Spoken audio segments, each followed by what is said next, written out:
Hey, Dave, the day's over. Time for Bud Light. I can't. I have to cut the cheese. I thought you cut the cheese already. It wasn't me. I heard you cut the cheese this morning. I like to cut the cheese in spurts throughout the day. You should cut the cheese first thing in the morning like me. Otherwise, it starts backing up. I couldn't. My girlfriend was here this morning, and you know how that goes. I cut the cheese in front of my girl once. I never heard the end of it. You ever see a woman cut the cheese? Nah, they don't do it right. They're too delicate. My grandmother cut the cheese all the time. Especially as she got older. Hey, guys, I'm gonna be in the back. I'm gonna pinch a loaf.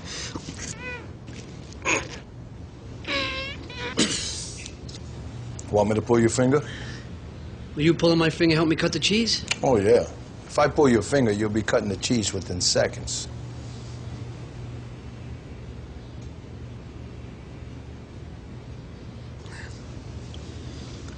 Oh, yeah. I have to run. Gotta drop the kids off at the pool.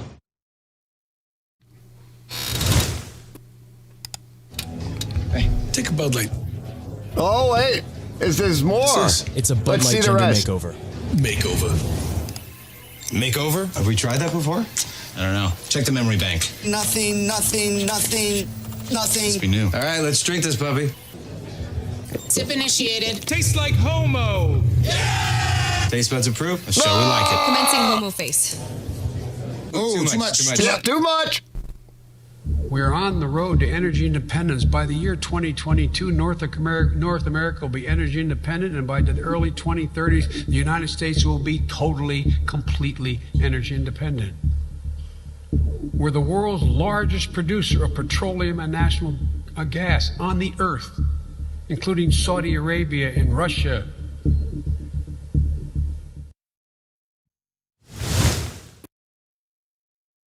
And mangroves will absorb 50 times more carbon dioxide per year than a standard-sized tree. So why is the government hell-bent on cutting down trees in order to install solar farms when it seems quite obvious from the science that nature has already provided the solution to the problem? So I did as the government asked, and I looked at the science when it came to climate change, and this is what I found. According to government figures, Australia is producing 499 million metric tonnes of carbon dioxide per year. But what I also found is that one mature tree will absorb 48 pounds or 21.77 kilograms of carbon dioxide per year. And Australia currently has 24 billion standard-sized trees, absorbing 453 million metric tonnes of carbon dioxide per year. And that's just trees. Doesn't include any other plant life, and particularly doesn't include mangroves. And mangroves will absorb 50 times more carbon dioxide per year than a standard-sized tree. So why is the government hell-bent on cutting down trees in order to install solar farms when it seems quite obvious from the science that nature has already provided the solution to the problem? 'Cause money? That's what I think. Yeah. All right. What's going on? What are you guys doing? What are you guys doing? 'Cause money? That was 2013 when Mr. Biden. He's right about that. I mean, you know, how are the Germans in Europe mostly getting gas right now? We're bottling it up and putting it on ships to send it over there, right? Which is and we're charging them 50% more than the Russians, which is driving them broke. You just gotta love it. What are you guys doing? Tonight's movie night. We're gonna watch Leonard Nimoy. Tell us about, now this is the late 70s, right? Leonard Nimoy. And this is an actual documentary, and the scientists have spoken. They said in like a generation or so, which would be by now, right? We could be, everything's getting colder. And we could be in an ice age. Yeah. What happened? Where is it? I haven't even had snow last year. And I don't always need the audio. I could just narrate over it. So it's just good to take some B-roll and have it. All right, let's get set up for the premiere. Maybe you see this. This is going to be funny. I got to swap some stuff around. Stand by. Here we go. Stand by. I should just give you guys a heads up. All right, we're ready. So just as a time marker, we're at about 58 minutes in. So we're almost an hour in. So as a time marker. So it's going to be, really what happened to the ice age that we were supposed to have, with Leonard Nimoy. And I think we'll have some fun with this. So go get your coffee and take your dump and get your beer and take a leak and get your chotes. And if you guys are ready, I'm going to get started. This is going to be fun.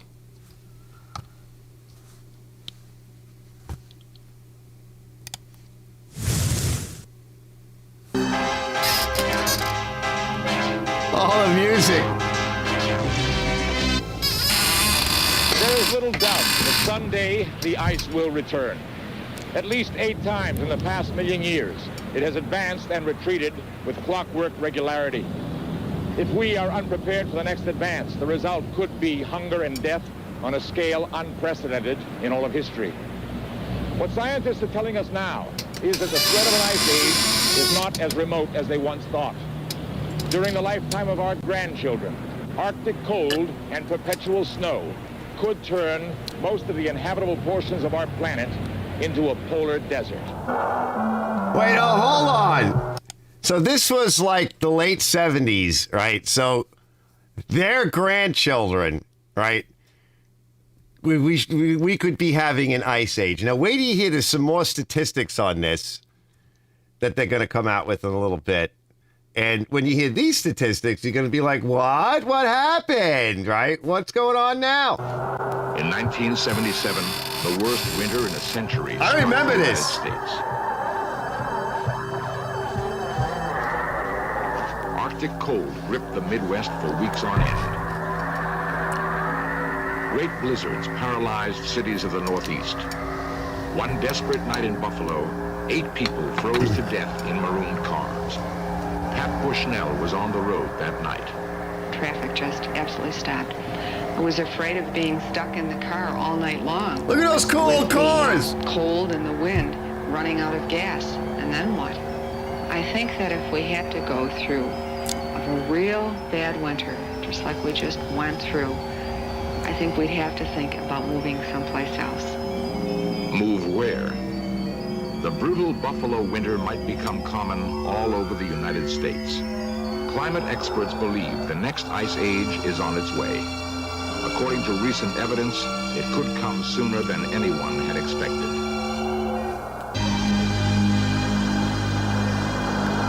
At weather stations in the far north, temperatures have been dropping for 30 years.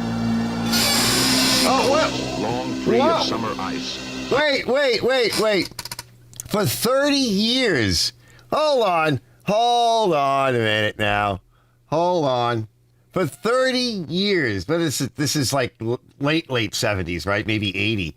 So for 30 years, temperatures have been dropping. When he's going to tell you that, like, some of these areas have just been choked in with ice. Gee, that's not what I've been hearing lately. Let's see. Now blocked year-round.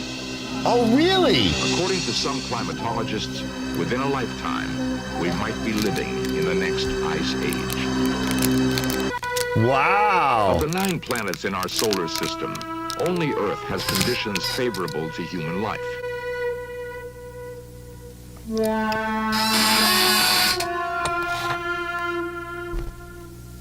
Our existence depends on a delicate balance of climate. Despite our modern technology, we are vulnerable to the whims of weather and environment.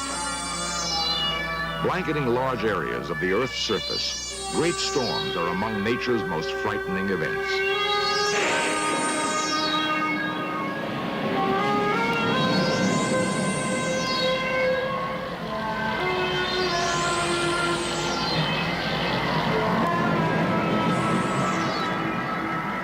Uncontrollable tempests make us aware how fragile life on our planet really is.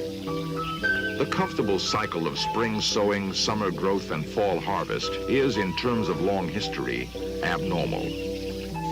Only in the last 10,000 years has Earth enjoyed continuing warmth. Because of this, our population has exploded to 5 billion people.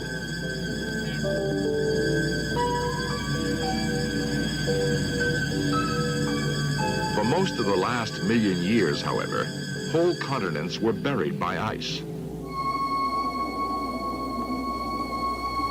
As recently as 18,000 years ago, a mile-thick sheet stretched down from the Arctic Circle and covered what is now Seattle, Chicago, and Boston. New York Harbor was choked with ice floes.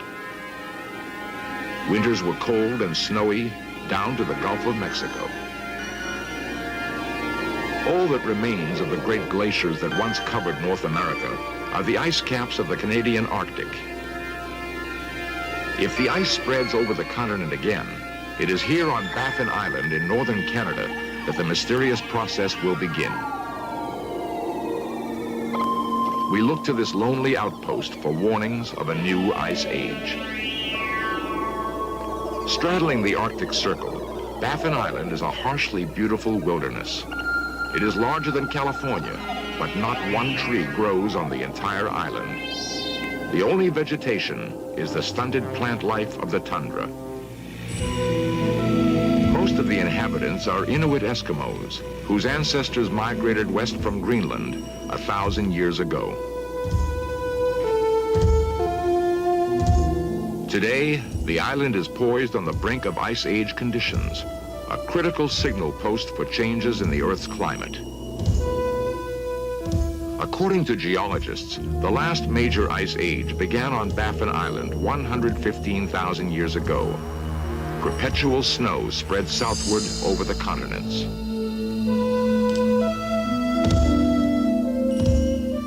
The weight of many years of snow compressed into ice.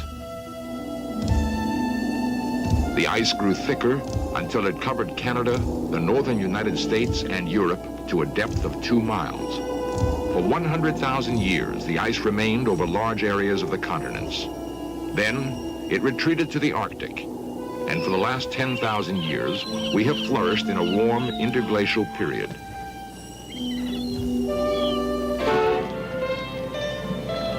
Our planet is crowded.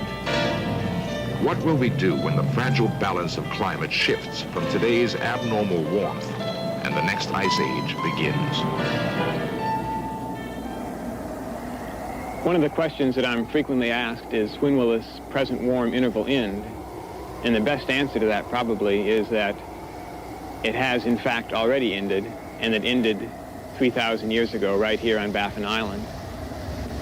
Dr. Gifford Miller is a glaciologist from the University of Colorado. He's been studying the climate and glaciers of Baffin Island for the past 6 years.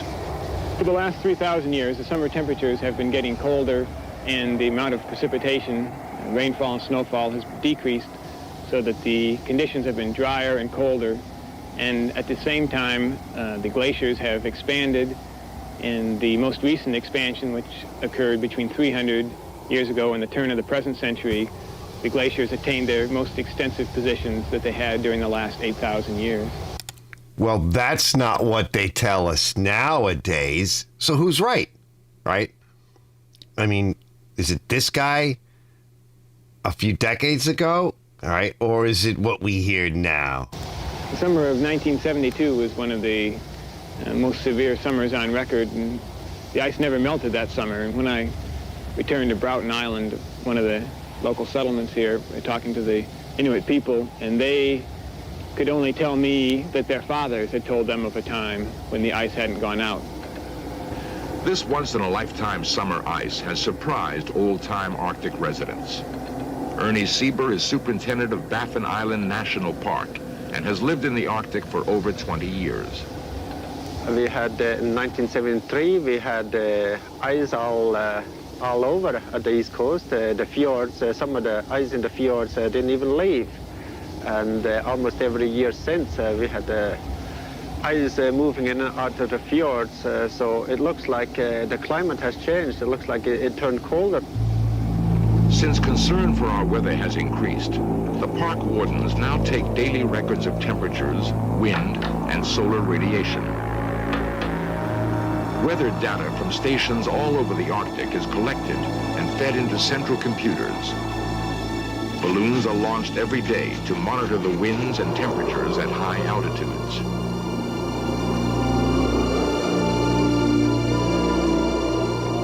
The data shows that average temperatures in the Arctic have fallen dramatically over the last 30 years. In most locations, the drop has been about 2 degrees centigrade. At that rate, the descent to Ice Age temperatures could take less than 200 years. It is not only the lonely Arctic that has cooled. The whole northern hemisphere is growing steadily colder. Wow, In really? Greenland, the snows of centuries have piled up on the largest ice cap in the northern hemisphere. Scientists have recently discovered evidence of a climatic catastrophe. Drilling down over 1,400 meters, geologists have collected precious samples of ancient ice. Some of it fell as snow over 100,000 years ago. The ice is shipped south, where it is kept frozen at minus 35 degrees and carefully divided up for study. By separating out the 2 forms of oxygen in the ice, scientists have been able to chart the temperatures when it fell as snow. Near the bottom of the ice cap, they found traces of widespread freezing occurring with dramatic suddenness.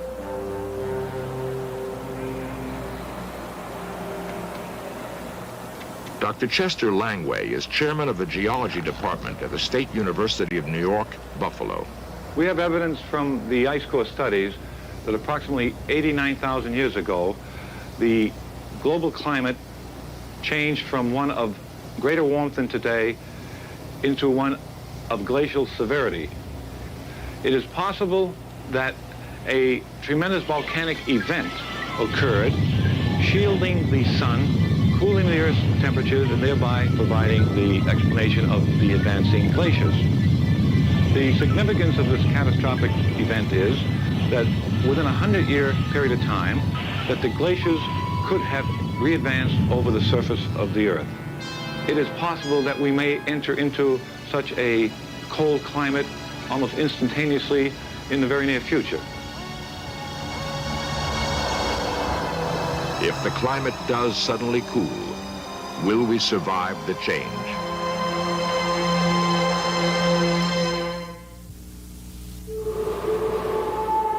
"18,000 years ago, Manhattan Island was buried under a mile of ice.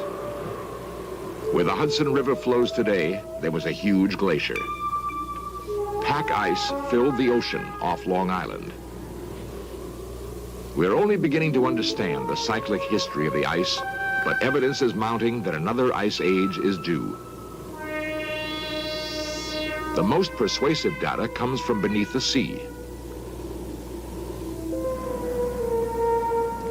The research ship Vima sails the world's oceans, taking samples of sediments deposited long ago.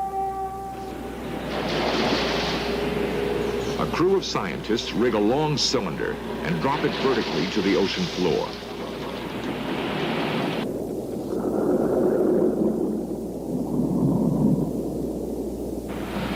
The cylinder dredges up mud from the seabed in the form of long cores.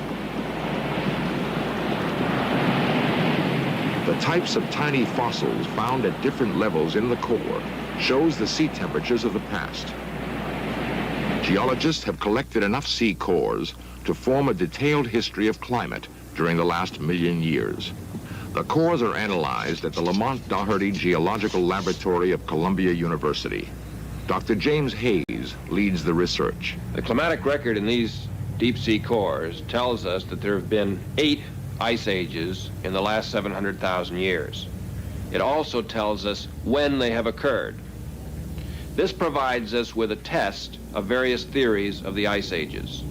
We now have a theory that tells us that changes in the shape of the Earth's orbit act as a pacemaker for the ice age succession. Since this theory can precisely predict when ice ages occurred in the past, which can be tested against these deep sea cores, it also can predict when ice ages will occur in the future. From this theory, we can say with confidence that we are currently heading toward another ice age. In the winter of 1976-77, One storm after another buried the Northeast under record amounts of snow.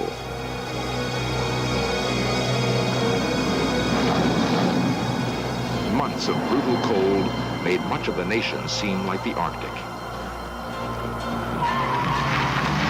In Chicago, temperatures hovered at 19 degrees below zero. Oh, Camaro! Dayton, 21 degrees below zero. Cincinnati, 25 degrees below zero. Of all the hard-hit places, Buffalo, New York provides the best lesson. That unfortunate city had 44 consecutive days of snow. There's an over! The first sudden blizzard paralyzed traffic. Thousands were forced to abandon their cars and seek refuge from the storm. Some who didn't were found frozen. As the storms continued, the resources of government were strained. Snowplows had to be flown in by the Air Force. Even the National Guard couldn't keep up with the unrelenting snow.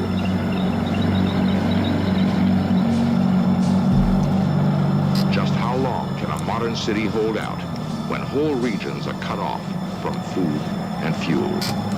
When the weather turns on us again, how thin is the margin between life and death?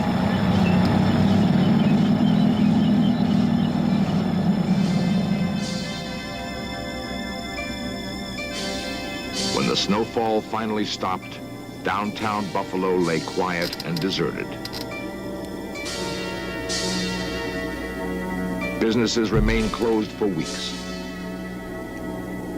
The airport was unusable. There was no way to reach or leave the city.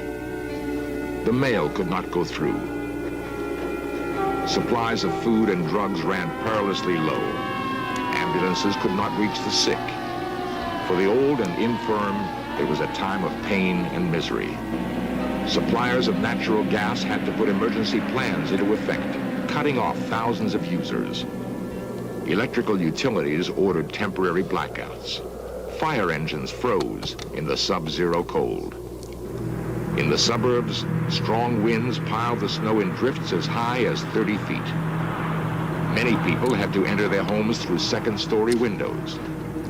No matter how much snow was cleared, fresh storms brought in more. Snowmobiles, the only viable form of transportation, were pressed into emergency service.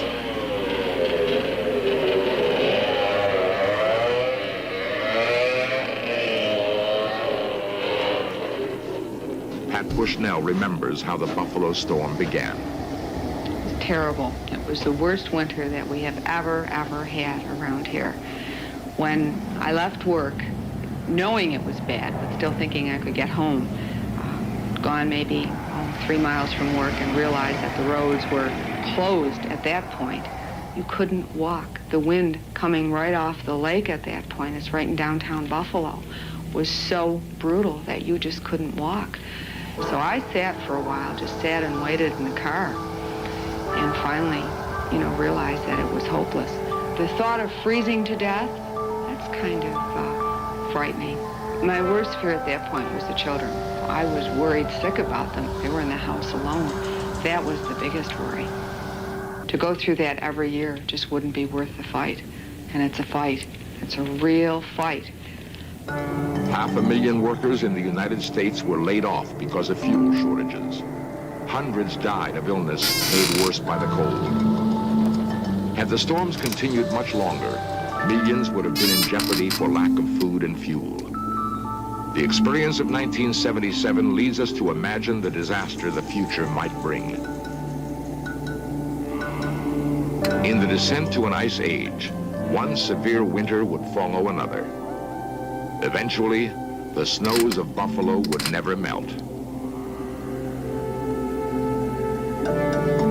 Increased demand for heating fuel would trigger an energy crisis beyond anything we can imagine. Winters in Dallas and Atlanta would grow cold and icy. Snows would blanket Southern California and northern Florida. The people of Mississippi and Alabama would have to contend with old-fashioned New England winters.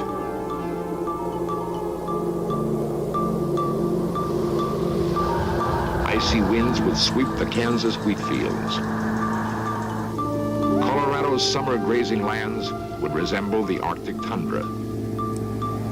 In California, glaciers would advance from the Sierra Nevada toward the fertile San Joaquin Valley. Food production would plummet. Prices would soar out of sight. Every winter, the line of year-round snow would move further and further south.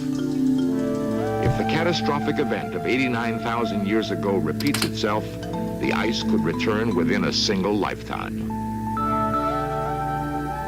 If an ice age is coming, what can we do to stop it?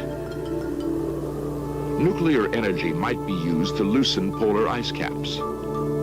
Sea ice could be melted by covering it with black soot to increase the absorption of sunlight. Dr. Steven Schneider is a climatologist from the National Center for Atmospheric Research. Can we do these things? Yes. But will they make things better? I'm not sure. We can't predict with any certainty what's happening to our own climatic future. How can we come along and intervene then in that ignorance? We could melt the ice caps.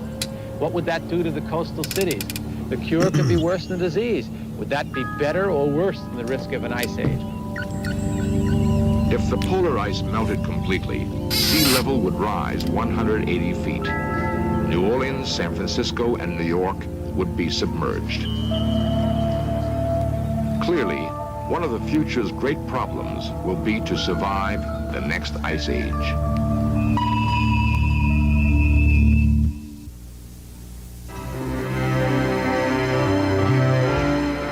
Earth, water, air, and ice comprise a delicate system in which everything is connected to everything else. It's the interaction between people and climate that worry me the most, because with everyone jammed in countries, locked in national boundaries, a change in climate means a redistribution of where the rain is, where the growing seasons are. My worst fear is that the climate could induce a change in some country that would be devastating to their local survivability, and that would lead them to desperate acts that can drag everybody else down. In the past, weather disasters have fostered a spirit of mutual concern. When drastic changes in our climate occur, hopefully, the same acts of courage and cooperation will prevail.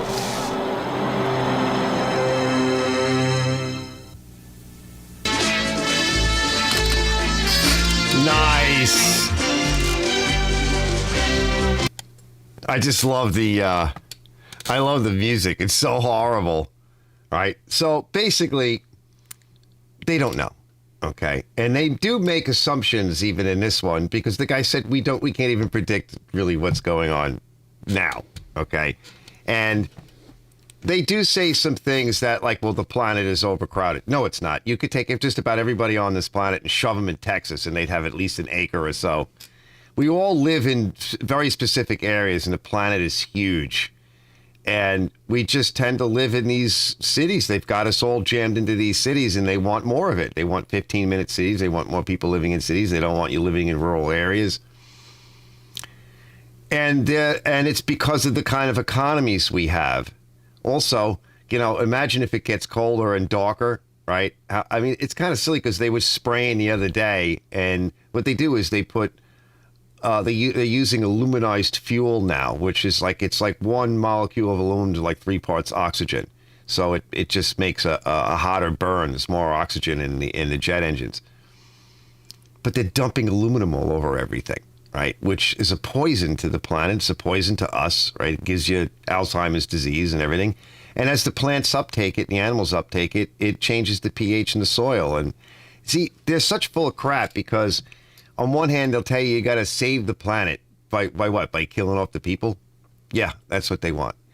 So the scientists don't really know. And as far as the cores and the seabed, that could be potentially a problem as well, because we know now there was a flood, and when that flood occurred, it deposited in very short order all over the planet a ton of crap. And we even see the evidence of it above ground. It is a lot of mixed layers, and dating things is really very inaccurate. They don't want to tell you that, but it is. So a lot of this information you take with a grain of salt. The problem is not whether it's right or wrong. We know there was an ice age. In fact, he mentioned something about in Long Island, the shores of Long Island, Atlantic, which is where I live, right? There was pack ice. Well, I actually live on the South Shore, and when the island is very long, but it's like 25 miles wide at its widest. And you just drive from one end to the other, and where I live, you can see it. This is what's known as the terminal moraine. You go to the North Shore, and as the ice was receding, it was dragging all these boulders and everything with it and dumped them on the North Shore. But here we're all flat. It's all sand. Granite, for the most part, is the bedrock of Manhattan Island, and that's why you can have those skyscrapers. And if you've noticed, you saw the Twin Towers there. So 1977 was the big storm. I was in 7th grade, and we had to close the house up. Shut the breaker off. There was no power. It was freezing cold. We dumped antifreeze in the toilets and shut the water off, shut the power off, and left. My father went back to Manhattan because they did get the trains going, and I went and moved into a friend of my mom's, and I had to sleep in the same bed with my mom. It was horrible because she made all kind of noise, and it was horrible. We were freezing cold. Everywhere was cold. I didn't see my house for like 2 weeks. And it took like 2 days to get it warm again. It was really, really cold, and it snowed. And it snowed off and on like that for a long time. And even a few years ago, we started to have a lot of snow up here. And then past couple of years, we haven't had anything. But I have a snow arsenal, right? Let me show you guys my snow arsenal. So there's a lot of bull crap to what's going on today. But there's also a lot of, in that movie, I could tell you there was a little bit of nonsense going on there as well. They just want to dramatize everything, which is my take on most of this stuff. So I probably put most people to sleep. But yeah, let me show you my arsenal. See if I can find it. I think I put it all together last year. Let's see, I'm looking for it. I think it was the beginning of the year I got my arsenal going. Is this it? Yeah. Is it? This might be it. This is it. Yeah. All right, guys.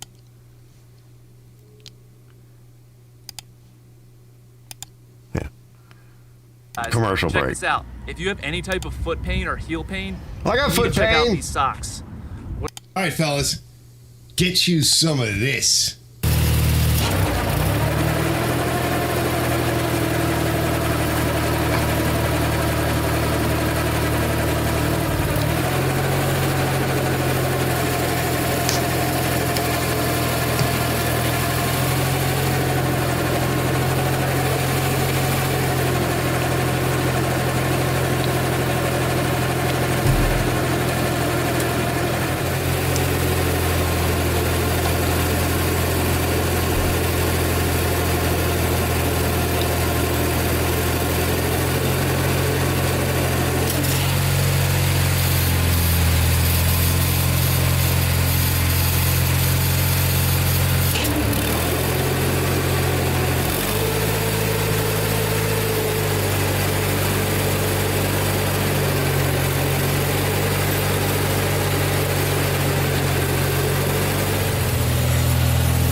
Nice. Right? Check these babies out. Okay. Come on, you bastards. Let the snow begin. Yeah, I'm ready. We just got to put gas in this one. E26. All right, bring it. Liz and I came up with an acronym, right? SNAVs or SAVs. SAV. Snow Assault Vehicles. Let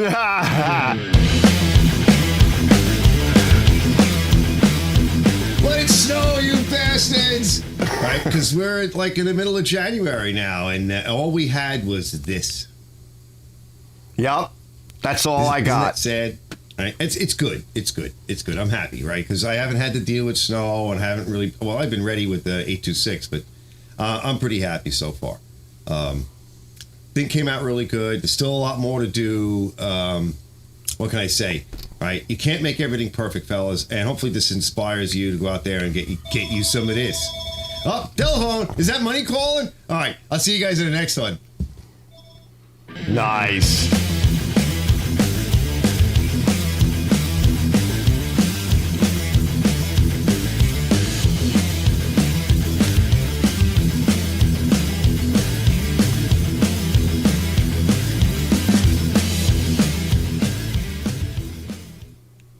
Yeah, let it snow. Let it snow. So that was January of last year, and that's all the snow we had. Like that. That was what we had. I think it did that twice last year, and that was the end of it.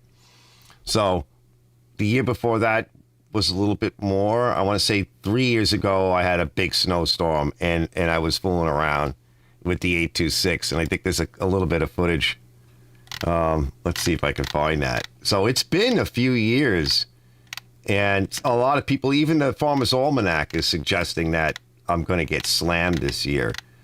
But it was like 60 degrees, I want to say yesterday, the day before, right? We had a couple of days. Let's see if I can find it. It goes back a little ways. I want to say at least 2 years ago. And we had one good snowstorm, and then it was just some snow. Nothing to write home about. But there was a couple of years before that. I think maybe even when I first started the YouTube channel or right before I started it. It was pretty brutal. And I think we can get a rooster shot if I can find a video. Just kind of looking around for it. If it pops out at me. Let's see. This might be it. Oh, this is it. I need these gift cards to get... Let's see.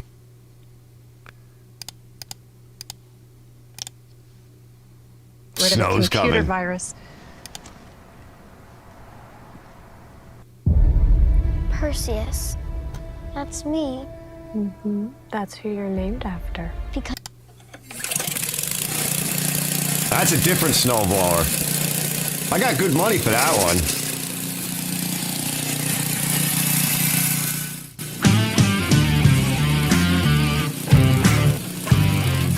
Let's see. I really wish I had the snow thrower on the tractor. That's how bad it is. Wait till you see. Yeah, well, we got that going now.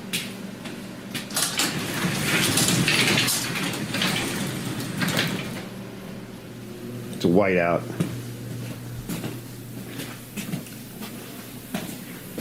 I can't plow that. At least if I yet. can cut it. I can't plow it.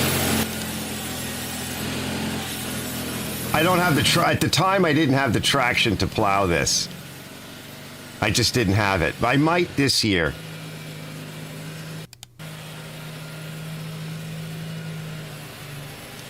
Whoa. I didn't even have chains on. Right, I need that snow thrower. Here we go. Roosterdale!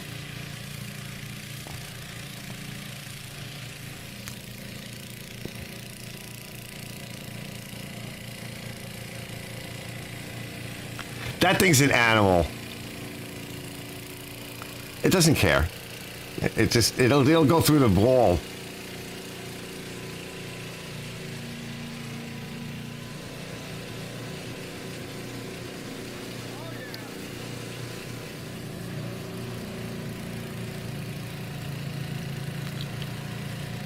Yeah, it does not care.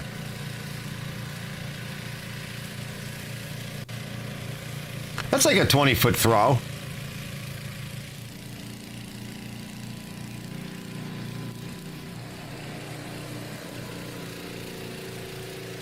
And it's so heavy that it just grabs the ground. Unbelievable. Hard to control. Very, very hard to control.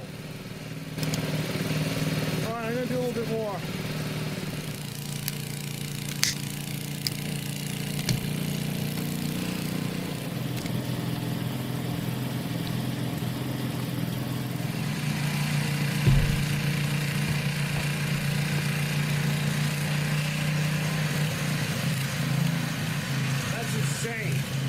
That's just insane. Did you see that?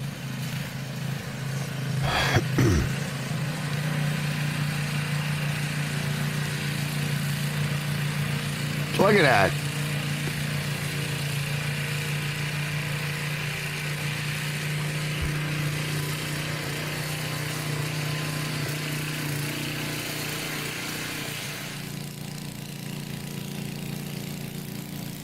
It throws it all the way over to the other side.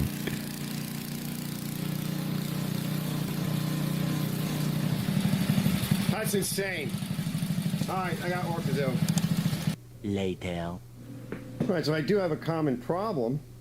This gets floppy, right? It won't hold its position, which can be kind of important, especially when you're coming real close to the neighbor's property, because he freaks out, yells and screams. I have words I can't say on YouTube. So I took one of the bolts out. Let me show you what I'm going to do. Somebody might have done this before. This fell out. I'm just going to grab some rubber, which I just found some laying around, some scrap pieces I like to keep. I'm going to sandwich that in between, and let's see how it works out. All right, don't forget you'll need some kind of a jam nut on the end, but it's nice. Right?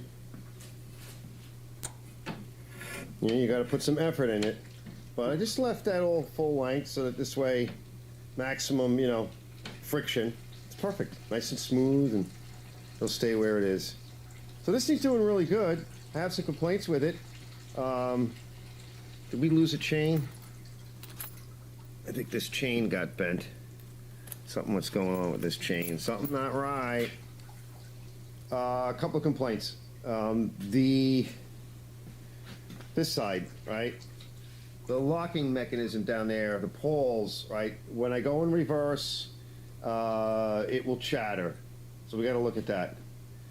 It's mostly in reverse. And this is just no good. The first gear is not working out for me. You're standing here where I am, and first gear kind of engages when the auger is not running, which is odd. Second gear is too fast.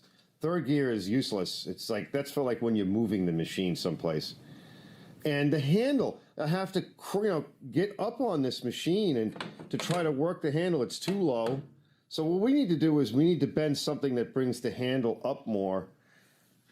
We need first gear because it's too fast in second gear. And there's no clutching like on the handles here. So I can't feather it. I can't sneak up on something. It's dangerous. And I can't spend most of my time back here. Now, you could literally throw it in second gear and hit the biggest snow. And it just keeps trucking, right? It won't stop. The motor will not lose RPM. Look at this. Look at this.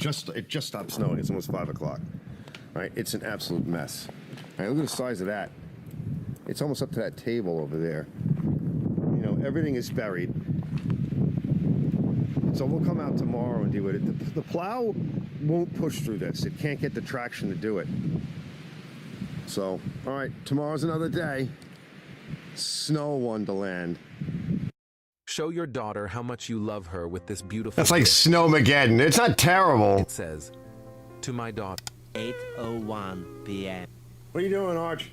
Well, I was complaining about the handle, and so I went and dug out some 3/8 threaded rod.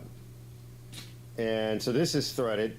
And this coupling here, I was looking around for one. I found this one. It was 3/8 on one side, and I think it was, I don't know. Here's what I made. Something really small on the other end. Let's see. There. Now, if I'll screw through it. This. And here we go. Gets to something. There's no control, right? And it's idle. I actually made it a little bit bigger. Down here, no problem, right? And then down here, this first gear. And like I said, there's no control, there's no hand controls here. So this is your only neutral.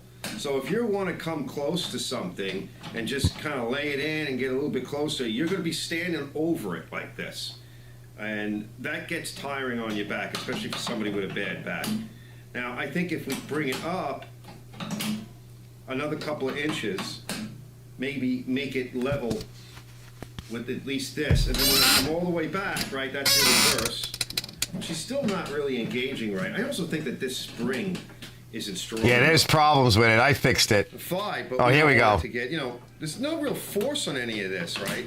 That's nice. There's your neutral. So, and there's my reverse, right? So, if I want to throw that down all the way, full power. So I'm leaning on the machine, and instead of, I'm just kind of in a nice position. Right, I can lean on this. It seems pretty strong. You're just pulling it back until you're getting that reverse. There's my neutral. So I come over to the machine, I'm in neutral, and then I can drop it down. And I think, if it was another inch up, maybe, but here I am, right? I'm standing behind the machine in an appropriate way. This is my natural, I'm almost at the end of my reach, right? So if I choke up a little bit, but you don't want to do that. You want to have the leverage of the machine. So here we go. Right? Gotta get used to it. Third, which I can't use because it's so damn fast. That's good for moving the machine or distances. So that's when you're traversing a long area and you need to get the machine to another location. Second is really nice. It's fast. It's a good speed. But I have no first right now, unless the auger is off, which is odd. That's I fixed that. The lever that I bent is we got to fix that. So far so good. I like this. We'll try it out tomorrow. All right, third gear, second, first, reverse, neutral, reverse, right? So no matter where this is, it doesn't matter. And maybe put a little Loctite on there when I'm happy with it, right? Just a little bit of blue Loctite on everything. It'll help keep it where you want it. All right, next. Oh, cleaned up enough. The front was bad. Waist high, chest high. We still have this to do to get the van out.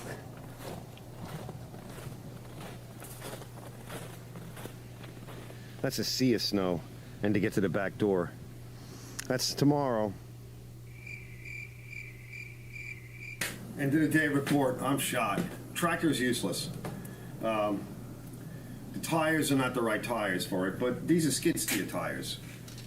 In mud and sand, they'd probably be fine. When it's icy like this, I actually got it stuck in a little ravine over there, the tiny little. Yeah. Needs chains. Even with the big snow thrower on the front, if you can't get traction, you're going to wind up with 1,500 pounds of stuck machine in the middle of where you got to go. This thing was an animal. This thing worked really well, except of all the problems I've been complaining about. I don't have full reverse, so when it gets stuck, I have to pull on it. All day long, 4 or 5 hours of pulling on this thing and trying to control it. It's too much. There's no safety, so that's a problem. We're going to have to fix this thing. We got to deal with the reverse. That should be fairly easy. And first gear, because it's going too fast. It's going headlong into everything. And I can't control it. And the control panel in the front is just, it's not ergonomic. It's crap. But this thing will go through anything. Anything. It is dangerous, aggressive, overbearing, it's too powerful, and I love it. So we're not done with it yet. I'll see you guys in the next one. Launch's Garage. Like and subscribe. Do what you gotta do.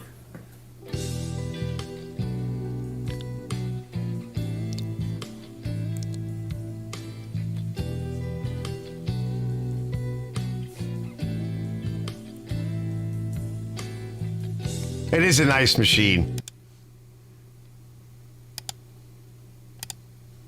It is a nice machine. I do like it, but it needs a little bit more work. But I did get through all those problems, and I think I have those videos out there on it. So for the most part, everything except for the safeties is done. But I have that backup machine now, so that's nice. Let me turn things off. So I don't need to do anything to the machine really this year other than maybe tweak it. I have a little issue with the idle jet. I need to maybe drill a hole or something so I can get at it and adjust it. That's about it. And at some point I want to tear apart the backup machine for the parts that I need. I'll put that on a video because it's a really neat machine. And just keep around, the bulk of it. I want to make sure that engine runs, so I want to do a will it run, so I have a backup engine. And I'd like to put the safeties on, I think. Because somebody removed them and I didn't have them, and I got to check to see if the safeties that I have are any good. So I don't know. So that's something to do for another day. But the nice thing is that it's not really a good snowblower in a sense of it's not modern, but it has a lot of really neat features on it, and it's got so much power that if we get a lot of snow like that, or sometimes we get even more than that, then it'll move it. It doesn't care if it's slushy, if it's heavy. It will throw it. It gets really good traction. It has the chains on it. And everything is running pretty good. I just need to tweak it a little bit more. Just a few little things. And like I said, get the safeties on it. Or at least one safety. Something where if I walk away from the machine, have a heart attack or something, when you let go, it stops. There's no electric start, and there's really no way to put one on without having an electric start motor. And I don't think there were that many made. I don't know. I don't know a lot about that size engine. It's a pretty big motor in the Briggs family. So the other one doesn't have anything like that on it. So it's a lot to pull. So for less snow, for a smaller amount of snow, it's a little overbearing. I did sell another machine last year, an older one I threw together that I couldn't figure out what the name was and what brand it was. That's up there on my channel too. That one was convenient. It was nice. It was big. It was heavy.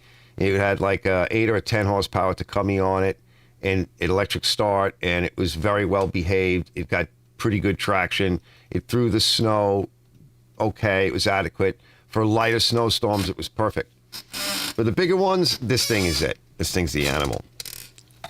That's the one I like. But yeah, so I figured just like a blend tonight of different nonsense, because I'm not totally prepared to do anything.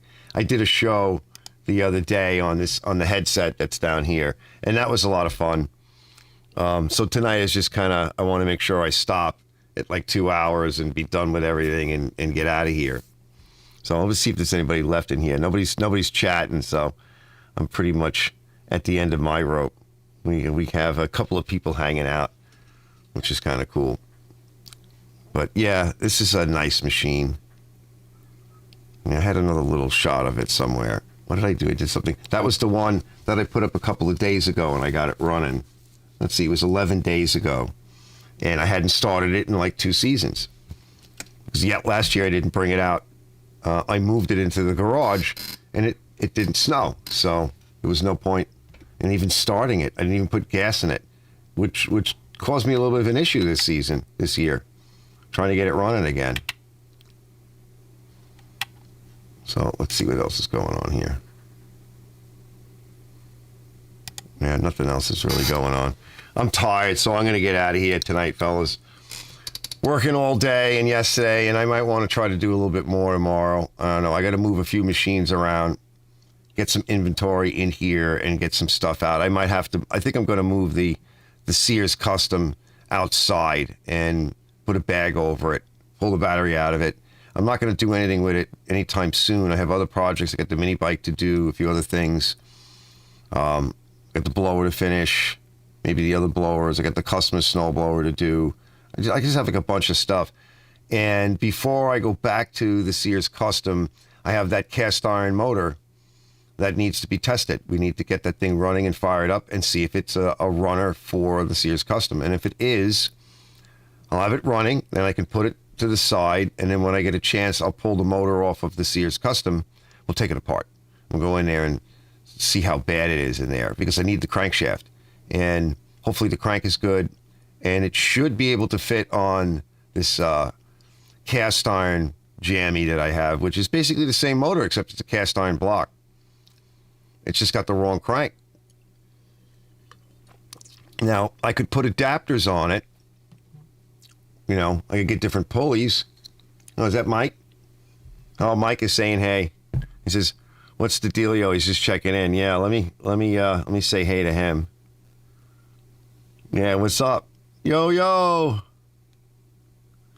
Yeah, also, which reminds me, because Mike, I got to put him up on the board tomorrow. I cleared my whiteboard, got rid of all this nonsense off of it. So Mike is on there too.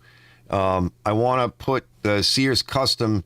I got to pull his other machine out, the old guy, the old tractor. Pull it back out of the hidey hole. Let's pull it forward after I cut the lawn and get rid of some of the leaves tomorrow or Monday.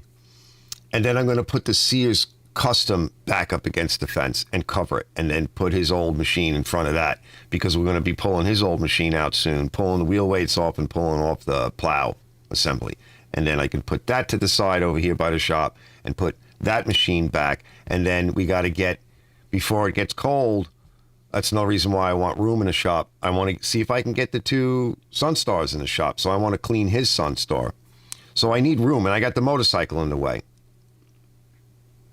I don't know where I'm going to put all this shit.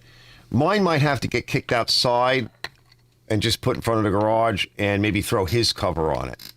Because after I have to keep mine running, because it's the snow machine, it's the tow machine, it's the lawn machine. So I got to keep it running.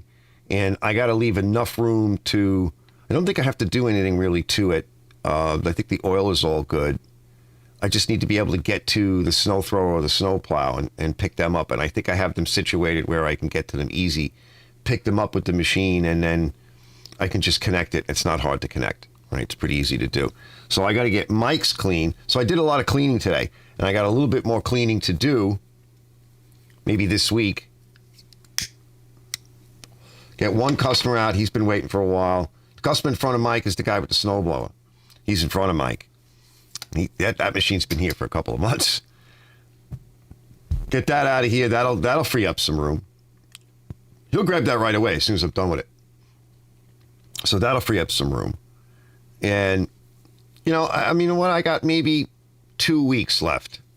Maybe on the outside 3 before the weather really starts to get cold. Like it's cold tonight. It's 40 degrees. It's not terrible, but you get into the 30s, you get into the freezing mark. It's going to be in the 50s and 40s, high 40s, maybe 50s next week, which is still nice, because I'm kind of already conditioned for it. And then I got to get some more yard work done and a few other things. So there's a whole bunch of projects coming up that are going to be fun, and they're going to be fun to, I got to get the mini bike engine, and I'd like to get the mini bike out of here too. So if I just do the mini bike engine, that'll take me like a day. And then see how I want to fit it onto the mini bike frame. And that'll take about a day. And then maybe one more day to clean it up and get it all purdied up and running good. And I can drive it around the yard before the snow hits. And get rid of that, and I get paid on it. The motorcycle can wait. The mini bike can't. And the other Sunstar has got to come in. And it's the first things first. Is, we're going to clean it and get it in. Give it a bit of a tune-up and see if we can get the whole front drive assembly for the PTO going and make sure it's spinning the deck. And I won't mess with the deck yet. I want to get the PTO and the electrical shit ironed out because there's electrical issues. So as long as the deck spins, or as long as the PTO is going, and hopefully the deck will spin. But then I got the electrical to do and then the tune-up, and then we'll take it from there.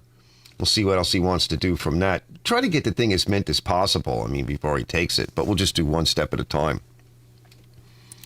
So a lot of projects coming up. And I'm still releasing footage from the Cub-Cadet. So I'm not even done with that project yet. I have almost all the videos done on it. A lot of times I would do a Saturday night thing where I would show some of that. But I think I've just got some basic footage for it. Before I started doing the lives, I would do videos. I would work on videos on Saturday night. So I now have to do it on another night, and that gets me kind of jammed up sometimes. Got another cool video coming out soon. Red Max blower fail. And I'm going to be talking about, it's kind of like the first video of, like, in a way of its kind. It's not a topic, it's a story. It's a story about how you really can't fix, let's see, is that Mike? Yeah, let's see what Mike says. He says, oh, that would be great. And then he say, oh, I just got locked out. Hold on. He says, I'll have to get you a few covers made. Yeah, just one cover would be great. Yeah, that cover is awesome. It's hard to move. I have it laid on your tractor right now because I was poking around with it again. That thing is nice. That thing is nice. So yeah, I might steal it. I might grab yours, get it cleaned up because it's got that flat tire issue. So I want to get some flat out into that tire and test it and see where is it leaking from because I have patch kits too. So I want to get that in there and drive it around a little bit and get it worked in, before I bring it in. So yeah, tomorrow, the day after, I've got yard work, moving tractors, setting up for the next jobs. I got to get the jobs out. And it's like my tractor will start in the cold. I know it will. As long as it doesn't get wet. He says, I have to get you, if your cover's made, it's a tank. Yeah, it sure is. Like the cover's a tank. He made this cover. I think I might have showed you guys. He made this cover out of, it's a type of a roofing membrane for industry, like real commercial, heavyweight. It's so heavy. You don't even have, if you can get it on the tractor, you don't have to worry about any wind blowing it off. That's just not going to happen. It would have to be like a micro burst, tornado, hurricane thing. We get those here. So that's kind of cool. So I'm excited about that because there's a lot of, I think I'm going to do that one more Honda lawnmower. And worst case is I got a couple of Toros out there. And I have a bag for one, which I cleaned today. Toros sell good. Like I said earlier, this time of year, if you want to move a lawnmower, for that emergency sale, whatever, to keep your customers happy, and like I just made an existing customer happy again today, you got to keep a couple of lawnmowers around, but they have to be nice lawnmowers, and you have to drop the price. You're not selling the little pushers and the ones without bags. No, it's usually somebody. I mean, once in a while you might, if you have one laying around as a courtesy mower. But honestly, with the cost of lawnmowers today, fellas, for cheap crap lawnmowers, if I can have a really nice one with everything you could really ever want for like $150, you'd be crazy not to buy it, even though it's late in the year. You'd be crazy not to buy it. So that's why I do those. And I keep a few around just for this time of year. So maybe 1 or 2 more lawnmowers I'll get those done and I'll keep them around. Worst case is I sit on it. It's only a couple of months away before the whole season starts all over again. It'll sell real quick. So that's something. And I'm really glad I was able to get this guy a lawnmower today. Because like I said, he's a good guy. He's looking for another lawn tractor. He's still looking for one. And I didn't realize it, but I didn't have his phone number, so we exchanged cell phones. He likes that Cub-Cadet that I did. So next year, some point when I do the Cub-Cadet, I told him, I said, the motors are kind of crappy. I want to put a different motor on it. But the machine's beautiful. It's automatic. He goes, ooh, I like that. It's a newer machine, so I may already have that Cub-Cadet sold. Again, existing customers. It's the best way to sell is sometimes to your existing customers is you make it. And that's part of what this Red Max movie short is about. And just basically to the point is that the average person, the average consumer, it doesn't pay to buy a commercial product. If you don't know how to fix it, there's no point. All that added cost, they don't ever see the benefit of it. And so I talk a little bit about it. And how at some point, like I knew it going in, I'm like, I don't know if we can fix this. Because they'll do this timeout and they're like, oh, I don't want to spend hundreds of dollars. I said, well, do me a favor, right? He dropped it off. I gave him the spiel. I said, when you go home, start pricing these things out. Price equivalent blower. Oh yeah, they're between $600 and $1,000. So... But the benefit is to the commercial person is they can fix it and they get tax write-offs. So anyway, that's all coming up soon. It's a nice quiet night here tonight. Got a lot of stuff to do. It seems like you almost never get through it all, but some of these projects are smaller projects and they take me a day or two, and some of the other projects just take longer. A lot of it is cleaning, I like to make sure everything is nice and it's clean and arranged nice and that things are working. Sometimes I like it when if a machine seems to be in really working order, but it has like a little issue where it doesn't like to start. especially with two strokes, which is why I don't like to do them. I like to leave them around for a day or two and start them up, make sure they start dead cold after sitting all night, you know, that kind of thing. Maybe run them. I just sold a little home light blower for like $40. I used it for like a season, and I got it from a friend of mine. I fixed it up. I fixed up a nice old Craftsman that's got a rebuildable two-stroke motor on it. I kept the old Craftsman, even though it's kind of heavy, but I'll leave them around for a little while to make sure that they work. And because sometimes they screw up. So I like to get to the point where I'm like happy with it, and then I'll sell it. And if I can just keep it for a day or two, or for something like a two-stroke a little bit longer, and that's when I'll sell them, because they're so temperamental. I don't like doing two-strokes anymore. I don't want to do them. It's just not worth it. I like the bigger stuff. I like to play. I'm a motorhead. I like to play with motors and things that are a little bit more complicated. Those old blowers with the big old Briggs on them. That's going to be fun to do. I don't think I have let me see. I don't think I have any footage of that. That went back a little while. I'd like to show you that before I sign off. I might have run it already a ways back on the channel. They're cool, even just for the motors, you know, for the engines. Let me see. There's a lot of pictures in here. Yeah, I'm going to go back a little ways. I also have this project to finish. Speaking of engines, there's a pic of the layout. I got this motor to put together, which is a video, right? This is this little, 6 horsepower off of that rototiller that ran so sweet with the short crankshaft on it. And I got the carb kit for it. Everything is clean, as you see. Everything's all ready to go. And I wanted to maybe even like put it together on a live show and slap it together and just bench run it and put it on the shelf and be done. You know, in case either I need it for something else, or yeah, here's my headset. Yeah, it was just a quick little thing that I ran. It's kind of a neat carburetor.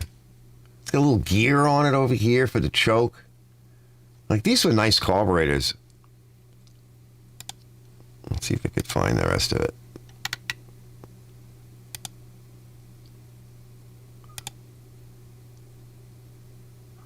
Just poking through some stuff. Oh, there's his tractor. There's Mike's tractor right there. Oh, yeah. Yeah, I think I got these blowers before the tractor, I want to say. Yeah, it was somewhere around this time. This is 9/14.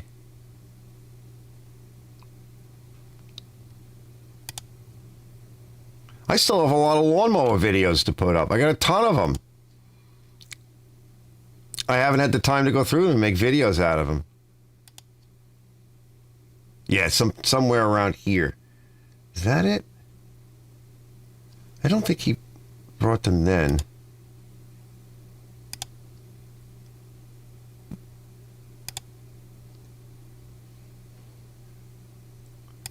Yeah, I got a ton of stuff.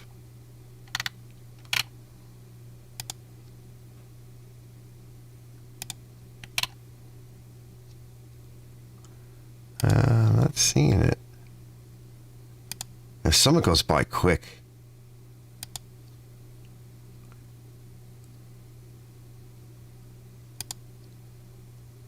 Definitely too short.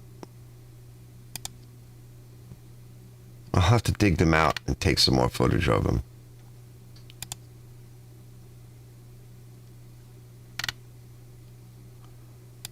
Yeah, we're in 8. Jeez, I don't even remember when I got them now. There's the motorcycle. Maybe this is it. Did I get them with the motorcycle? I don't think I did. Maybe I got them before the motorcycle.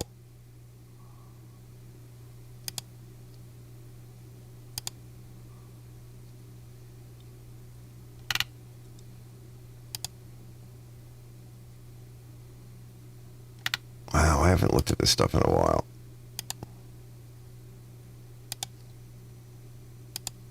Yeah, I got to organize this stuff. That's another thing I have to do, is organize all my footage that I haven't been through yet. There's a nice little Takumi-powered old school Craftsman. It's amazing how these things sell. People like these things.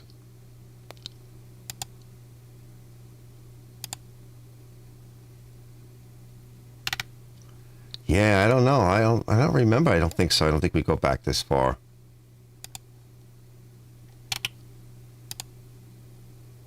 I got to go through some of this stuff. Some of it I can just get rid of. A lot of it I don't need.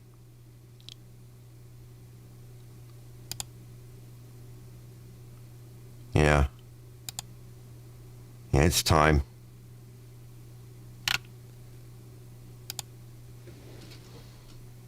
Yeah. Yeah, that's it. I'm too far back, I think. Yeah, there's the echo. That's a nice video. We'll put that video together. Yeah, I'm back way too far. Oh, my God. Well, it's been a while. All right, 2 hours. I made it to 2 hours, and I'm running out of steam. All right, fellas, I want to say thank you, everybody, for hanging out. Whoever's left, I think we got, I don't know, a couple people left in here, which is cool. And I'm shot. I've had enough. I want to see if I can get another couple of good days out of this old body and frame, right? Before I really have to take a day off and just sit here and just watch YouTube videos and just do nothing. But again, thanks for stopping in, everybody. And I will see you on the next episode of Arch's Garage.